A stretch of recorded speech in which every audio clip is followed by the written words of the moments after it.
Bonsoir à tous. Le ministre de l'Agriculture, Stéphane Le Foll, souhaite que les agriculteurs réduisent de 50% leur usage des pesticides. Cela d'ici à 2025. Détail dans quelques secondes. Batman, Wolverine ou encore Catwoman, ces super-héros habitent en fait en Sarthe et viennent en aide à la population dans le besoin. Explication dans un instant. Un ciel couvert, un peu de pluie, voire de la grêle et des risques d'orage, c'est le programme pour notre journée de demain. Météo complète dans 2 minutes. Sweet FM Info Soir, Clément Roé. Et d'abord, donc, les agriculteurs doivent réussir à réduire de moitié l'usage de pesticides d'ici à 2025. C'est ce que souhaite Stéphane Le Foll, le ministre de l'Agriculture. Le premier plan lancé en 2008 avait l'ambition de réduire de 50% l'usage des pesticides d'ici à 2018. Mais il est loin d'y être parvenu puisque l'utilisation de produits chimiques a au contraire progressé de 5% entre 2009 et 2013. Le très haut débit arrive à Coulennes. Actuellement, les habitants sont desservis de 2 façons différentes. Seuls 28% profitent d'une bonne connexion via le réseau aérien, alors que les 72% restants ont encore un débit très faible, soit 2430 foyers. Ces derniers vont donc pouvoir bénéficier de la fibre optique. Les travaux engagés par Orange devraient être terminés en 2016. Du nouveau dans le paysage commercial du centre-ville au Mans, un Super U devrait remplacer le magasin Sport 2000 place de la République qui a fermé ses portes en novembre dernier.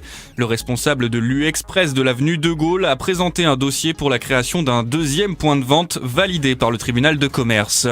Ils se transforment régulièrement en Batman, Flash, Wolverine ou encore Catwoman. Pour aider leurs prochains, 15 retraités, étudiants ou demandeurs d'emploi font partie de l'ASPIC, association allonaise. Elle multiplie les initiatives citoyennes de protection de l'environnement et surtout de solidarité.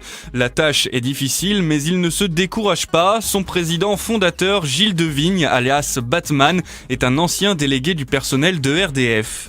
L'année dernière, on faisait de la distribution alimentaire aux gens de la rue. Ça marchait très bien. Et puis, comme on n'avait pas de financement, c'est les membres de l'association qui finançaient. Donc voilà, au bout d'un moment, financièrement, ça devient compliqué. Donc on a mis en stand-by la distribution alimentaire, parce qu'on leur donnait quand même des plats chauds, des choses comme ça.